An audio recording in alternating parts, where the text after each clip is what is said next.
사도 바울이 복음을 증거하러 다니는 곳곳마다 위험이 또 고난이 계속 도사리고 따라다녔습니다. 그런데 사도 바울은 그 복음을 전하면서 당하는 고난 그리고 당하는 어려움들 두려워하지 아니하고 그것이 자기 앞길에 펼쳐 있다 할지라도 결코 뒤돌아서지 아니하고 그 복음 증언하는 일에 생명조차 아끼지 아니하고 사명의 길을 걷는 모습을 보게 됩니다. 오늘 이 본문 말씀 속에서도 보게 되면 사도 바울이 예루살렘을 향하여 올라가는데 이 본문 전체의 내용을 보게 되니까 그곳에서 어떤 일을 만날지 알지 못한다 그랬어요. 매 순간순간 복음을 전할 때마다 그러한 어려운 일들이 힘든 일들이 많았지만 특별히 이번 예루살렘에 올라가는 이 길 속에서는 사도 바울이 고난을 뛰어넘어서 자기가 죽을지도 모른다고 하는 그러한 암시도 받게 됩니다. 그런데 자기가 죽게 될지도 모른다고 하는 그 예루살렘을 굳이 이 사도 바울은 가려고 합니다. 왜 자기가 죽을지도 모른다고 하는 그 예루살렘을 굳이 가려고 할까?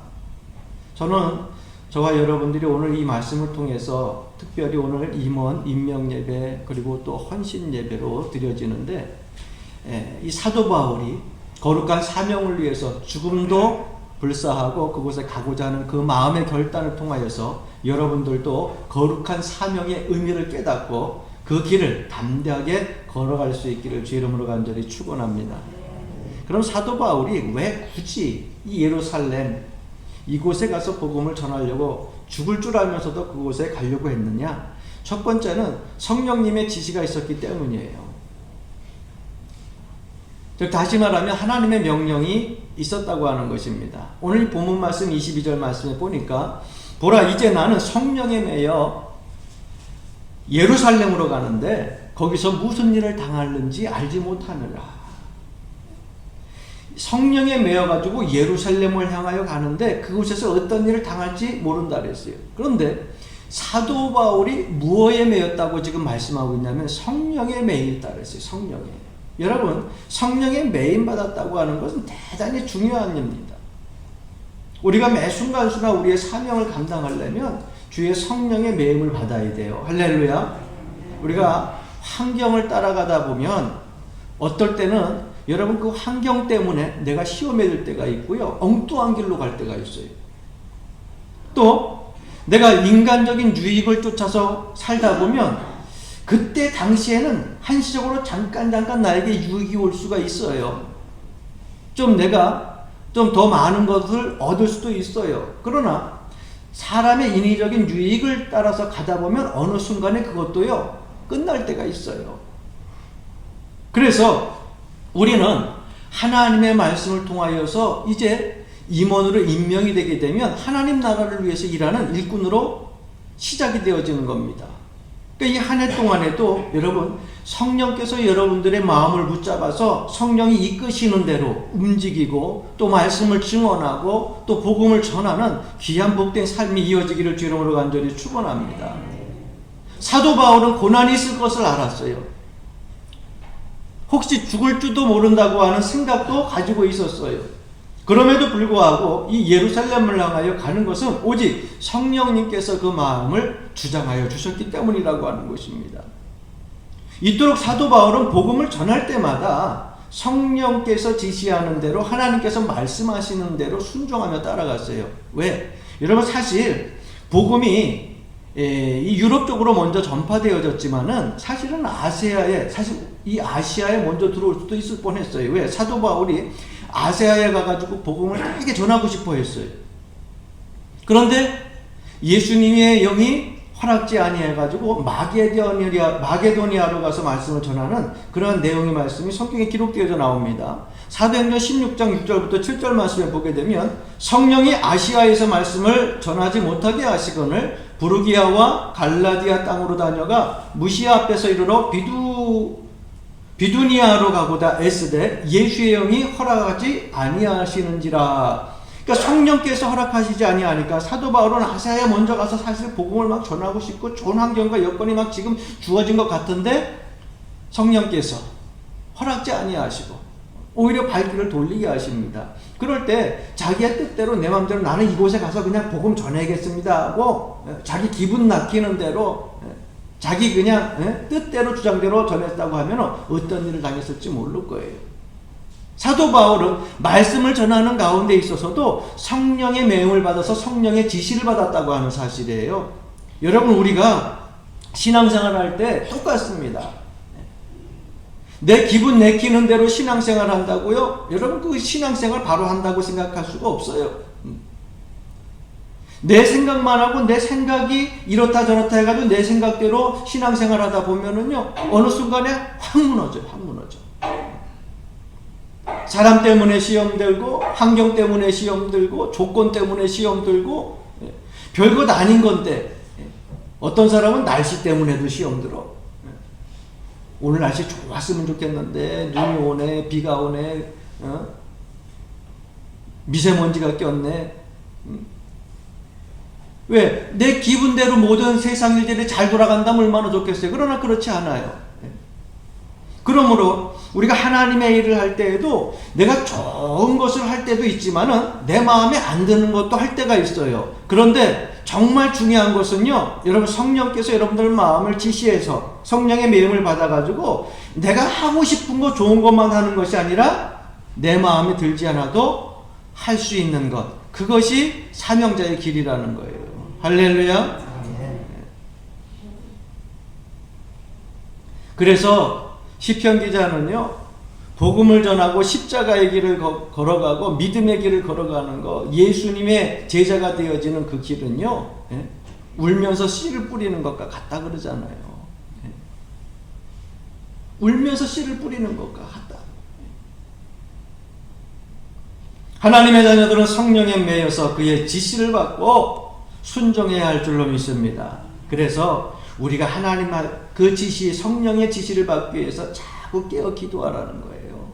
여러분, 가정에서나 밥 먹을 때나 그저 앉으나서나, 여러분들 사업 일장에서도 매 순간순간 하나님께 의지하고 하나님께 기도하게 되면 우리들의 마음이 성령에 매여서 하나님의 음성을 듣게 되고 하나님께서 지시한 그 길을 걸어갈 수 있게 될 줄로 믿습니다.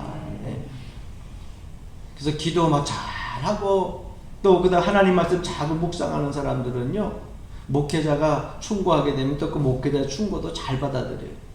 그런데 자기 기분대로 자기 뜻대로 그저 믿음 생활을 하려고 하는 사람들은요, 목회자가 아무리 얘기를 해도요, 그냥 속이의 경읽기로밖에 안 들려지는 거야. 여러분들, 하나님의 말씀이 여러분들 심령 속에 목회자를 통하여서 증거되어질 때, 전파되어질 때 들려질 수 있길 주님으로 간절히 축원합니다. 두 번째, 사도 바울이 예루살렘이 죽음이 기다리고 있는데도 그곳을 걸어간 이유는요, 사명 때문에 간 거예요. 사명 때문에.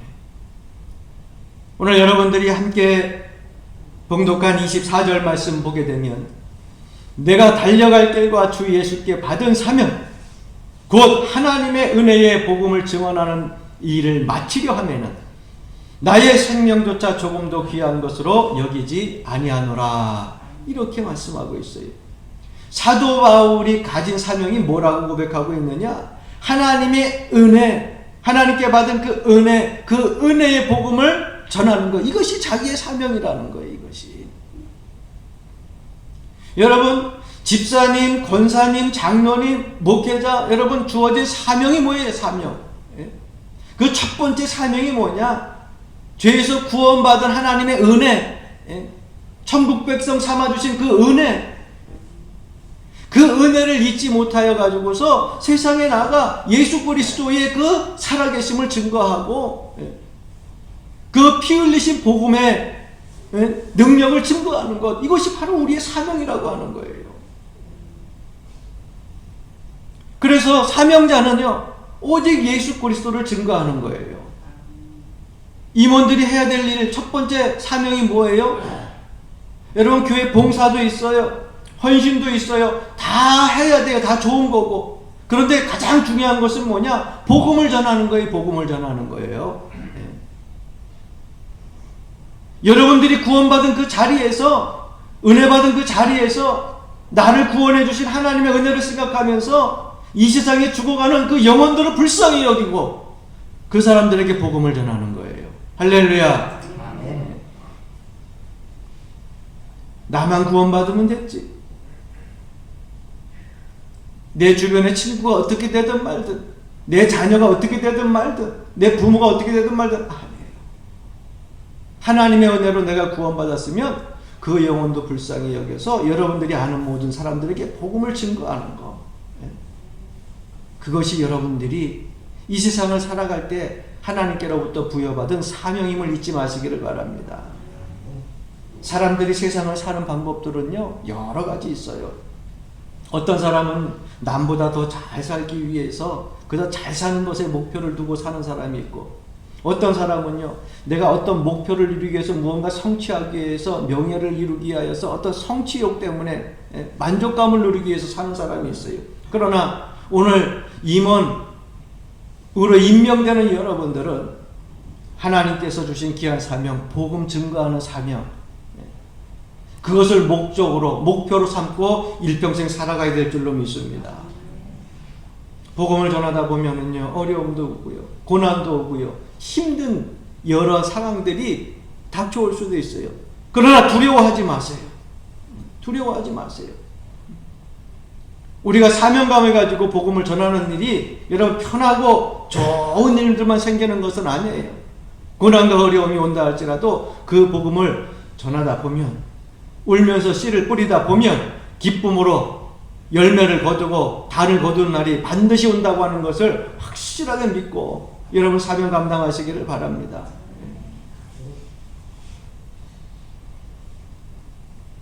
세 번째, 사도 바울이 예루살렘 죽음을 알면서도 올라간 이유는요,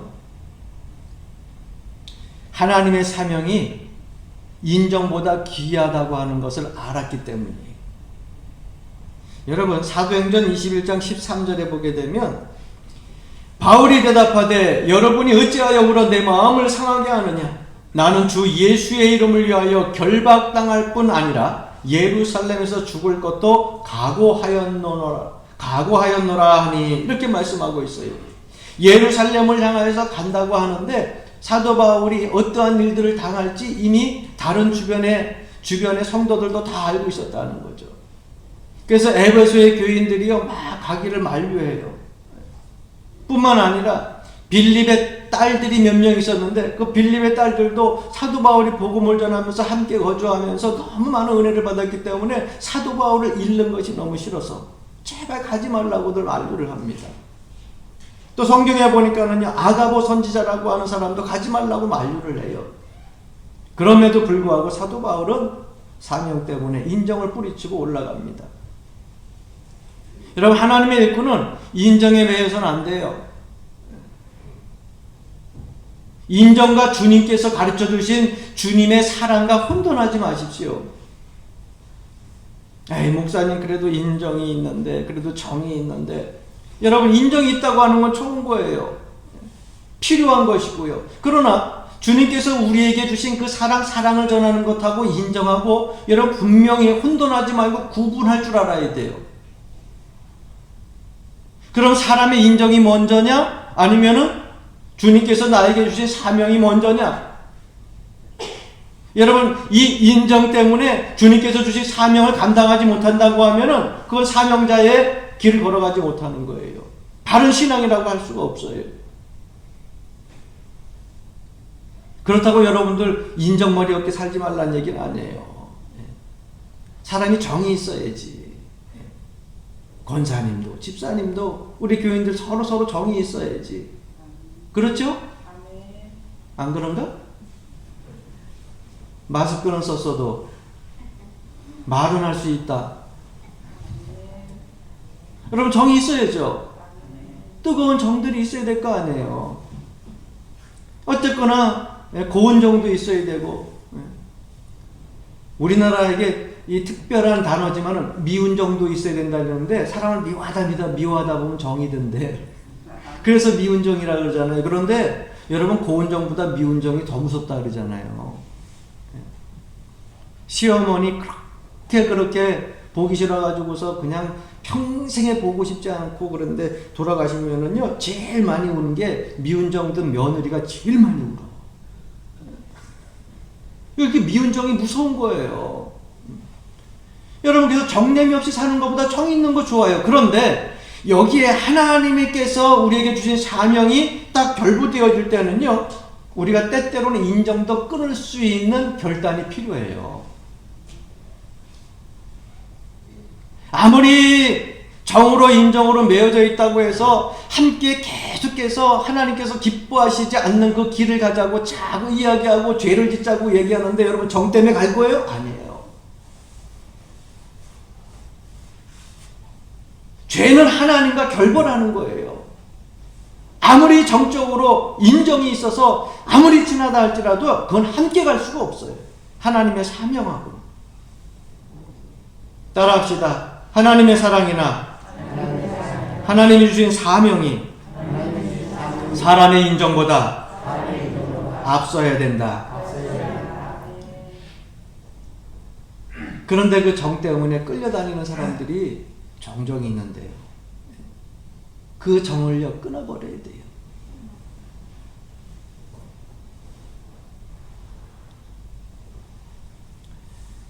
마지막 네 번째로 사도 바울은요, 이 귀한 사명을 감당할 수 있었던 것은요,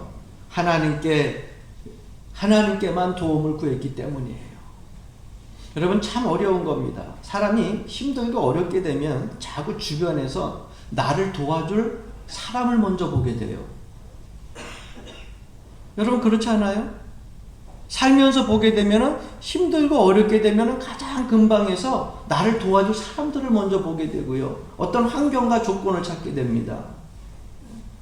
그런데 그렇게 힘들고 어려울 때 하나님께만 구한다고 하는 사실, 여러분 이게 사실은요, 말이 그래서 그렇지 쉬운 일이 아니에요. 제가 목회를 하면서 보니까 신앙이 있는 분들이요, 힘들고 어려우면은 하나님께만 구해야 되는데, 그렇게 해야 된다고 하는 것을 알면서도 사람 바라보더라고요. 그렇게 해야 되는 걸 알면서도요, 주변 환경 조건 바라보더라고요. 뭐 도움 어디 구할 거 없을까? 그런데 여러분, 사도 바울은요, 그 고난과 죽음의 위기 속에서도 항상 그런 마음의 문을 열고 성령의 말씀에 귀를 기울이고 하나님께만 도움을 구합니다. 이런 신앙과 믿음을 가지고 그 귀한 선교여행을 잘 마칠 수 있었다고 하는 것이에요. 사람에게 도움 받는 것은요, 한시적이더라고요. 오래 못 가요. 그런데 하나님께 도움을 구해서 하나님께서 해결해 주시면은요, 이거 하나뿐만 아니라 다른 잡다한 모든 것까지 더불어가지고 듬으로 다 하나님께서 깔끔하게 해결을 해주더라고요. 그런데 많은 신앙인들이 어쨌거나 어려움이게 되면 눈에 보이는 사람들을 먼저 자부지하게 되는 거예요. 여러분, 눈에 보이는 사람보다 눈에 보이지 아니하는 하나님이 우리의 능력자요, 구원자요, 해결자인 걸 믿으시기 바랍니다. 여러분들 가정과 삶의 터전에서 문제가 있을 때 여러분 목회자가 가서 기도하고 위로해주고 소망의 말씀 전하고 신방하고 마음에 또 그 소망의 말씀을 심어주고, 여러분 그렇게 하는 것으로 밖에 못해. 진정 그 모든 문제들을 해결해 줄 수 있는 것은요, 제가 믿는 하나님, 여러분들이 의지하는 그 하나님만 해결할 수 있는 거예요. 사도 바울은 주님께서 그를 위로하시고 격려하신 것으로만 만족했어요. 사도행전 18장 9절로부터 10절 말씀에도 보게 되면, 밤에 주께서 환상 가운데 바울에게 말씀하시되 두려워하지 말며 침묵하지 말고 말하라. 함께 따라해 봅시다. 내가 너와 함께 있음에 어떤 사람도 너를 대적하여 해롭게 할 자가 없을 것이니 이는 이 성 중에 내 백성이 많으니라 하시더라. 할렐루야. 누가 나와 함께 하신다고요? 하나님이 함께 하신다고요. 사도 바울이요, 주변에 복음 사역을 같이 감당할 사람들이 없었냐? 있었어요. 바나바도 있었죠. 마가도 있었죠. 주변에 사도 바울 주변에 복음 전하는데 왜 성도들이 없었어요? 주변에 사역자들이 없었어요? 많았어요. 그런데 그 사람들보다도 더 큰 힘이 된 거, 그가 마지막까지 그 선교의 복음 사역을 잘 감당할 수 있었던 것은 하나님이 나와 함께 하시기에, 하나님이 함께 하시기에, 내가 어디를 가도 대적할 자가 없고 하나님께서 나를 보호해 주시고 성중에 구원받을 사람들이 있으면 복음을 증거하게 하시는 것이 성령님의 감화감동이기 때문에 그는 그렇게 감당할 수 있었다고 하는 거예요. 이것이 사도 바울이 복음을 전하고 승리의 자리에 설 수 있었던 그러한 것입니다. 사랑하는 성도 여러분, 여러분들 삶들 속에 있어서 복음을 전할 수 있는 기회에 때때로 계속해서 복음을 전하시기를 바랍니다. 지금은 힘들고 어려워도 하나님께서 함께 하신다는 믿음을 가지고 전하게 되면 반드시 열매 맺게 될 줄로 믿습니다. 여러분, 로마가 주 313년 그 국교가 기독교로 바뀐 거 여러분 알고 계시잖아요. 역사 공부를 쭉 해봤으니까. 이 야화라고 하는 거죠. 야화에 성경 말씀 외의 역사적인 책들, 그것들을 증거 삼아 가지고서 내려온 이야기들을 보게 되면요, 거기에 사도 바울이 나온다는 거예요. 바울이 로마에 가가지고서 복음을 전하는데, 여러분, 로마 감옥에서 2년 동안 있었어요. 2년 동안. 그러니까 그 감옥에서 지키는 시대들이 있잖아요. 간수들이 있잖아요. 그 간수들에게 몇 년 동안 복음을 전하느냐? 2년 동안 복음을 전하는 거예요. 2년 동안. 그래서 그 시대에 있었던 간수들, 군인들이 복음을 받아들이고 구원받게 되고, 훗날 콘스탄틴 대제가 황제에 오를 때 여러분 그 주변에 도운 사람들이 누구냐? 바로 그 시대들이고 군인들이었고 복음을 받아들인 사람들이었어요. 그들이 콘스탄틴 황제를 도와가지고 황제 자리에 올리고 나서 여러분 예수 믿는 군인들이, 예수 믿는 시대들이, 간수들이 황제를 세우고 나서 그 뒤에 여러분 그 나라 기독교를 핍박했던, 화형시키고 짐승에게 물어뜯기게 하고 이렇게 죽이게 했던 그 나라가요, 기독교를 자기의 국교로 삼았다고 하는 거예요. 사랑하는 성도 여러분, 특히 오늘 임명으로 임명되는 제자 여러분, 주님을 위한 헌신과 열정은 언젠가 하나님의 은혜로 선한 열매를 반드시 거두게 된다고 하는 사실입니다. 그러므로 여러분들 사명자의 길을 걸어갈 수 있기를 바랍니다. 믿음을 가지고 걸어갈 수 있기를 바랍니다. 성령의 매임을 받고 끝까지 그 말씀에 순종하여 승리의 자리에 설 수 있기를 주의 이름으로 간절히 축원합니다.